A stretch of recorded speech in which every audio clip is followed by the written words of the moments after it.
Замисляли ли сте се някога, коя е любимата ви българска поговорка? Може би не, но на мен в моя живот ми се случи да чувам една и съща поговорка постоянно и някак си започнах да се опитвам постоянно да се боря срещу нея. И това е поговорката, че две дини под една мишница не се носели. Тази поговорка ми я повтаряше винаги моя дядо, който се притесняваше за мен. Виждаше, че аз постоянно захващам хиляди неща едновременно. Най-разнообразни. И човека се опитваше да ми помогне, но той не разбираше, че причината да съм такава е, че всъщност аз наистина не вярвам, че себе си е нещо, което човек трябва просто да намери. Когато бях мъничка, много често си го представях как би трябвало да се случи. Разхождам си се спокойно и какво изведнъж, спъвам се и намирам себе си. И тогава като дете си представях себе си като едно кълбо, магическо, незнайно. И си мислех, и добре, и после какво трябва да направя с това себе си? Да го взема, да го сложа в джоба си и дотам.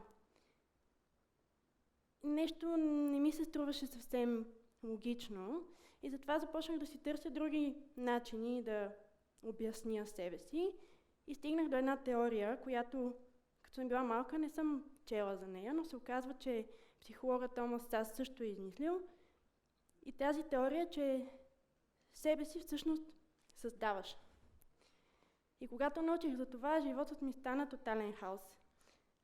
Започнах по всякакви начини да се опитвам да търся креативност, да експериментирам и наистина не беше контролирано, както само децата трябва да го правят. Представих си, че себе си е по-скоро един албум, без заглавие, без правила. Албум, който аз ще си измисля с какво да напълня, а когато дойде точния момент, ще подредя. Започнах да правя наистина много разнообразни работи. Имам доста стабилно портфолио, както се казва. 10 години актьорско майсторство, учих се да рисувам, пяла съм в хор, танцувала съм на сцената на колежа, точно тази. Неведнъж играла съм Кармен и какво ли още не. Имам второ място на триатлон в Виена. Изобщо всичко. И един ден, когато бях вече първа година студентка в Виена, си казах, окей, искам да правя нещо лятото. Не ми се стои просто да си почивам. И казах на баща ми, какво ще кажеш да си направим нещо лятото. Например, бар. Първо трябваше да е за сладолед. Но сладоледа не върви толкова, колкото коктейлите. На тези от вас, които са под 18, все едно не съм го казала. И този бар се превърна в моето убежище, моето си местенце, което ми даваше сила да издържам през годината във Виена и да уча с много повече страст. Всички неща, които учихме в университета, всъщност след това имах възможност да пренеса на практика на бара. И през годината, дори когато съм имала изпити по статистика, финанси и всякакви такива тежки, бавни неща, счетоводство, ужас, аз просто си мислех за бара. И той ми палеше искрата. Не знам дали това е точно вдъхновение, но наистина ме палеше и ми даваше хъс да продължавам да следвам линията на кариерата, която всъщност исках да постигна, и тя е в сферата на устойчивото развитие. Когато обаче човек порасне, вече не е толкова лесно да експериментира постоянно. Или всъщност то не е трудно, но просто трябва да се случва малко по-организирано, по-структурирано. Трябва да има специално заделено време за това и може би родителите в залата тук биха кимнали. Наистина не е лесно. И затова, когато завършвах, понеже аз доста обичам да си пиша, и си записах една друга теория, която вече май си е само моя. Теорията за междувремието. Времето, в което всъщност ти обещах на себе си първо, да не спирам да заделям време извън работа. Т.е. обратен инженеринг на 9 до 5. От 5 до 9 винаги да намирам време да създавам по нещо за себе си, което след това да прехвърлям в работа и да ми дава желание и хъс.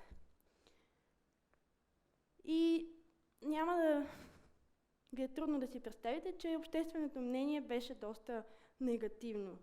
Изведнъж като пораснеш и не си дете, вече както каза Алек, всички започват да ти казват: не, чакай, защо го правиш това? Ти луд ли си, нали? Толкова по-смислени неща има. И съм получавала всякакви хъпливи, заедливи коментари, а най-любимото, което ми казват приятелите ми, е винаги: я си почини. И честно казано, не искам да си почивам. На мен ми харесва да има динамика и винаги чакам със супер голямо нетърпение да дойде петък вечер, защото знам, че ще имам 2 дни да си поработя на спокойствие над моите си неща. Най-голямото си вдъхновение в живота съм намерила в Италия. Това едва ли ви изненадва. И там хората са, може би, повече подобни на мен, така бунтари, обичат да не спазват общо приетото и да не гледат всички в една посока. И там артистичното е издигнато в култ. Но не само гениалният артистизъм, а също и нуждата от лична креативност. И там успях, без да знам как, да попадна в среда, в която всъщност бъднах най-голямата си мечта. Още от дете, която откраднах от майка ми. Мечтата да бъда писател или поне да вляза в ролята на такъв, поне за част от времето си. И един ден вече трябваше да изнасям квартирата си. Стаята ми беше празна и ми беше супер скучно, тъпо. И си казах: добре, сега е идеалният момент да си го направя забавно. И седнах и написах ето това писмо на 22 август 2016.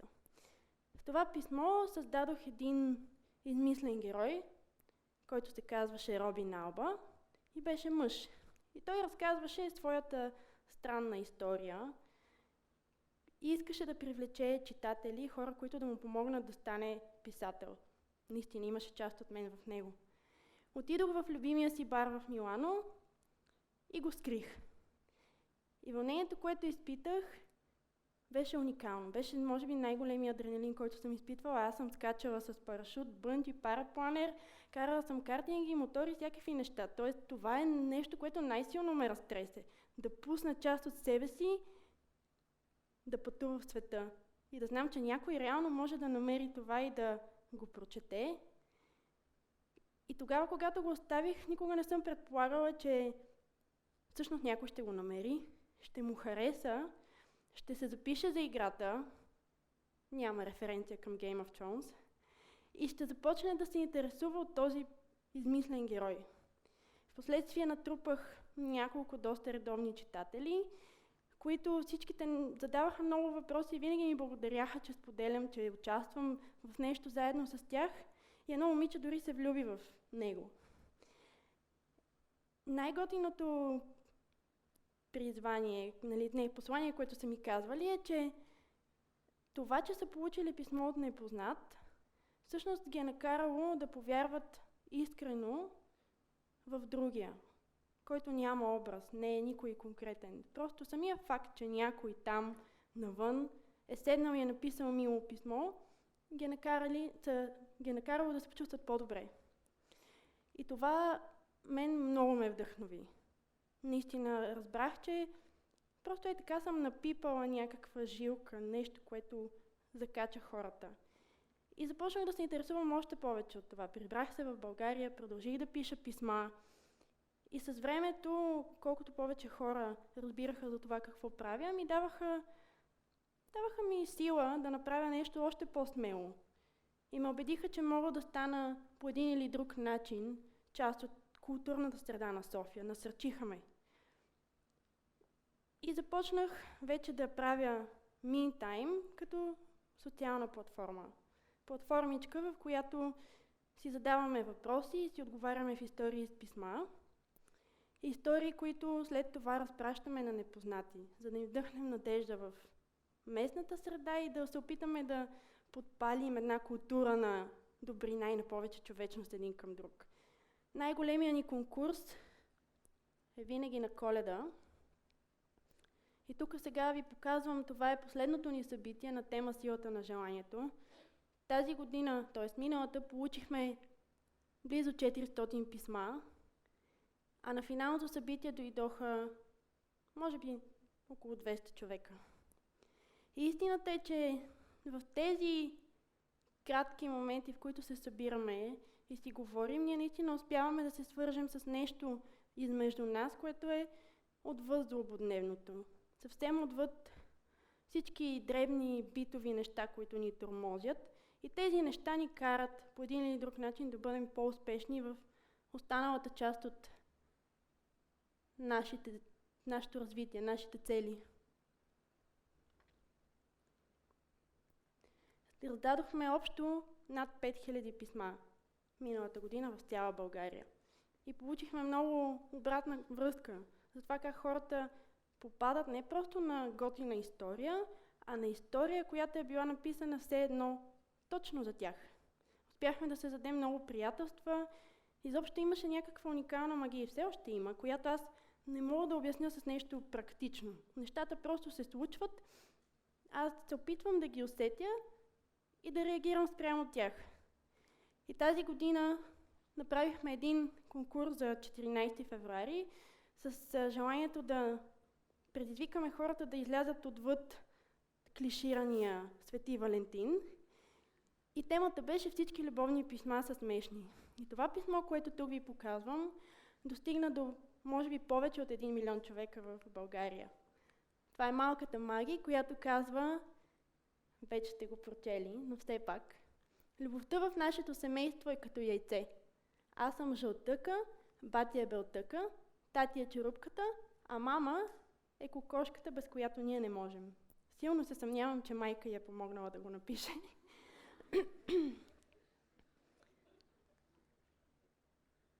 Когато нещата се случват така спонтанно, има така наречената теория за потока, че просто се оставяш и пускаш нещата да идват към теб, а ти гледаш да успяваш като антенка да ги уловяваш.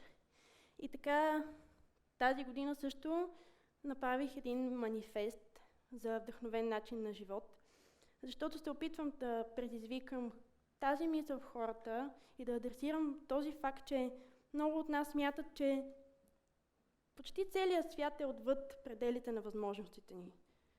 Колко от вас, примерно, някога са казвали, че изкуствата не са по силите им, или физиката не е по силата им, или танците не са за тях. Може би всеки е имал някога списък с неща, които не са за него. И може да ви разочаровам, обаче също така в науката се казва, че креативността всъщност е за всички. И всички хора са креативни, просто някои имат, може би, повече смелост, малко повече умения, придобити в годините, добра среда, съсловие и също така късмет, както в моя случай. И според мен абсолютно всеки един човек трябва да изпита обаянието от това да се потопи в творческия процес.